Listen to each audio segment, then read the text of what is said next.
নমস্কার সকলকে। তো আজকে গ্রোথ অ্যান্ড ডেভেলপমেন্টের আর একটা টপিক, যেখানে হচ্ছে যে টেম্পোরারি আর পার্মানেন্ট টিথ, যে কতটা কী, কোনটা ইনসিশন, কোনটা ক্যানাইন, এগুলো নিয়ে একটা কনফিউশন থাকে। তো সেই জন্য আমি সেটা নিয়ে একটা ভিডিও বানিয়েছি।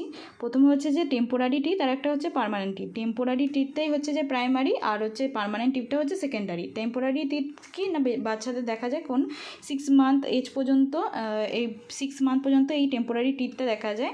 আর হচ্ছে যে তারপর থেকে 6 মান্থের পর থেকে সেটা মানে ভেঙে ভাঙতে থাকে। তারপর নতুন যে দুধ যেটাকে বলে সেটা পড়ে যায়। তারপর অন্য আবার পার্মানেন্টভাবে যে টিথটা কাজে সেটাকে হচ্ছে পার্মানেন্ট টিথ বলে। এবার প্রথমে হচ্ছে যে বলে দিই, এটা হচ্ছে টেম্পোরারি টিথের। তো এখানে হচ্ছে এটাকে প্রথমে ভাগ করে নিয়েছি, যে প্রথমে এখানে নিচে হচ্ছে থাকে 10টা, যেহেতু 20টা থাকে টেম্পোরারি টিথটা, প্রাইমারি টিথটা বাচ্চাদের, ছোটো বাচ্চাদের। তো এখানে হচ্ছে নিচে থাকে 10টা, উপরে 10টা। তো এবার সেন্ট্রালি যদি ভাগ করি, তো এখানে হচ্ছে এটা হচ্ছে যে ইনসিশন, এটা হচ্ছে লোয়ার সেন্ট্রাল ইনসিশন। তার পাশেরটাকে বলা হয় যে ল্যাটারাল ইনসিশন, তার পাশেরটা হচ্ছে ক্যানাইন, তারপরে হচ্ছে ফার্স্ট মোলার, তারপর সেকেন্ড মোলার। এখানেও সেমভাবে এটা হচ্ছে ইনসিশন, এটা হচ্ছে ল্যাটারাল ইনসিশন, এটা ক্যানাইন, এটা ফার্স্ট মোলার, এটা সেকেন্ড মোলার। ঠিক আছে, এর একটা ফর্মুলা আছে 2-1-2-1-0-2। তো হচ্ছে যে কী হয় না, দুটো ইনসিশন থাকে, এই যে ইনসিশন, লোয়ার ইনসিশন আর ল্যাটারাল ইনসিশন। তারপর হচ্ছে একটা ক্যানাইন থাকে, 0 প্রিমোলার থাকে না এখানে, কারণ প্রিমোলারটা আমরা পরে আসবো। পার্মানেন্ট টিথের ক্ষেত্রে প্রিমোলার থাকে। তারপর হচ্ছে molar, first and second molar. Okay, এবার হচ্ছে তারপর আমরা পার্মানেন্ট টিথটা পড়ে নেবো, মানে আমাদের বড়দের যে টিথটা থাকে আফটার 6 ইয়ারের পর থেকে যে টিথটা আমাদের গ্রো হয়।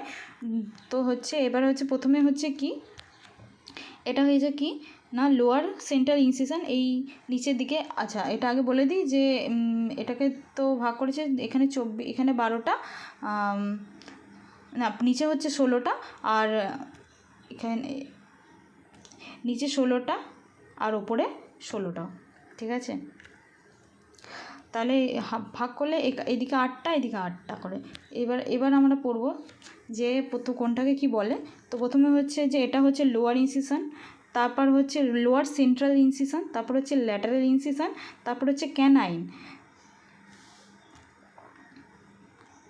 ক্যানাইন, তারপর এটা হচ্ছে এই দুটো একসাথে হচ্ছে premolar, 1 first premolar, second premolar, তারপর ফার্স্ট, সেকেন্ড, থার্ড কি মোলার, তারপর ফার্স্ট, সেকেন্ড, থার্ড মোলার। এটাই হচ্ছে মেন। তাহলে হচ্ছে যে টেম্পোরারি টিথ ছিল সেখানে কিন্তু প্রিমোলার ছিল না, সেখানে শুধু ফার্স্ট অ্যান্ড সেকেন্ড মোলার ছিল। এখানে হচ্ছে ফার্স্ট অ্যান্ড সেকেন্ড প্রিমোলার, সাথে আবার ফার্স্ট, সেকেন্ড, থার্ড মোলার।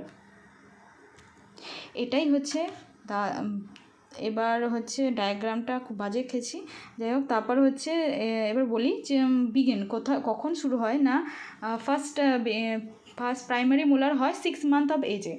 আর তারপর হচ্ছে ফার্স্ট কোনটা গ্রোথ হয়, কোন টিথ গ্রোথ হয় হচ্ছে লোয়ার সেন্ট্রাল ইনসিশন, যেটা এই যে এইদিকে, যেটা ওটা টেম্পোরারি, এটা যেহেতু টেম্পোরারি বলছি, temporary lower central incision growth হয়। তারপর হচ্ছে লাস্ট কোনটা হয়, সবার লাস্টে গ্রোথ হয় কোনটা না, সেকেন্ড মোলারটা লাস্টে গ্রোথ হয়। আর কমপ্লিট টেম্পোরারি পুরো কমপ্লিট হয় 3 ইয়ার। এবার হচ্ছে পার্মানেন্ট কটা না, 32টা বলেছি, নিচে 16, ওপরে 16। আর যদি অ্যান্টেরিয়র পস্টেরিয়রলি ভাগ করা হয় তাহলে হচ্ছে যে এখানে হচ্ছে 8টা, এদিকে 8টা, এদিকে 8টা। তো এই নামগুলো তো তোমরা জেনে গেছো, এবার একবার দেখে নেবে তাহলে বুঝতে পেরে যাবে। এবার হচ্ছে 6th, তারপরে হচ্ছে বিগিন হয় না 6 ইয়ার থেকে, মানে হচ্ছে 6 মান্থের পর থেকে বাচ্চার দাঁত ভাঙতে থাকে, তারপর এই টিথগুলো গ্রোথ হতে থাকে। ফার্স্ট কোনটা আসে না, ফার্স্ট মোলার। প্রথমে ওই ভিতরের দাঁতগুলোই ভাঙে, বেসিক্যালি ওটা সামনেও ভাঙতে পারে, কিন্তু প্রথমে হচ্ছে তারপর হচ্ছে ফার্স্ট মোলারটা প্রথমে আসে, তারপর থার্ড মোলারটা আসে। থার্ড মোলারটা আসার মানে পার্টিকুলার কোনো টাইম নেই, যেটাকে আমরা আক্কেল দাঁত বলি, যেটা যে কোনো এজেই আসতে পারে। হচ্ছে এটা কমপ্লিট হয় 12 বছর বয়সে। এবার এক্সেপ্ট থার্ড মোলার, এটা বললাম যে থার্ড মোলারটা কোনো ঠিক নেই। তো এটাই হচ্ছে টিথ ছিল। এবার হচ্ছে এজ ওয়াইজ যে কতগুলো করে টিথ প্রথম হচ্ছে 6 এখানে লেখা আছে, এই কলামটা তোমরা একটু পড়ে নেবে যে 6 থেকে 7th ইয়ারতে এবার 4 করে যোগ হবে। 6 থেকে 7 মান্থে 6 থেকে 7 মান্থে হচ্ছে একটা, তারপর হচ্ছে 11 মান্থে হচ্ছে 4টে, 15 মান্থে মানে 4 করে যোগ হচ্ছে, মান্থের সাথেও 4 করে যোগ হচ্ছে, আর তার সাথে হচ্ছে তিথের সংখ্যার সাথেও 4 করে যোগ হচ্ছে।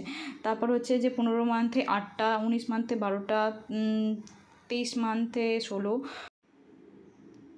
তাহলে 3 মাসে, তাহলে 3 ইয়ারে কত 20টা। এইভাবে এই কলামটা ভালো করে মনে রাখবে, এর থেকে প্রশ্ন আসে। এবার বলবে যে how many teeth present 16 to 20 month. তাহলে হচ্ছে আমাদের এখানে কত বলেছে যে 16 থেকে 20, এখানে দেখে নিই। 15 মাসে দেখছি যে 8 হচ্ছে, 19 মাস 19 মান্থে হচ্ছে যে 12, তো এখানে বলেছে যে 20, তো এখানে হচ্ছে 20 মানে 19 মান্থের পরই হবে, তাহলে একটু 12 থেকে একটু বেশিই হবে। তাহলে এটা যদি এইটা করি তাহলে এটা ভুল হবে। তাহলে প্রথমে হচ্ছে যে এর উত্তর এখানে হবে যে 12 to 16 মান্থ, ঠিক আছে। যেহেতু একটু বেশি নিতে হবে, যদি বলে যে 15 থেকে 20 মাস বলে দিয়েছে, যেখানে আমরা পড়েছি যে 15 থেকে 16 থেকে প্রশ্নে বলে দিয়েছে 16 to 20 মান্থে হাউ মেনি টিথ গ্রোথ। তো এবার হচ্ছে যে 15 মান্থে আমরা জানি 8, 19 মান্থে 12, তাহলে হচ্ছে যেহেতু যেটা বলা আছে তার থেকে বেশি হবে। তো যেহেতু 19 মান্থে 12টা হয়ে যাচ্ছে, তাহলে এখানে কখনোই এই উত্তরটা হবে না, 10 থেকে 12 হবে না, কারণ তার থেকে বেশি হবে, অ্যাটলিস্ট তো 12র বেশি। তো 12র বেশিতে আমাদেরকে এখানে প্রায়োরিটিতে রাখতে হবে, তাহলে উত্তরটা এখানে 12 to 16 মান্থ।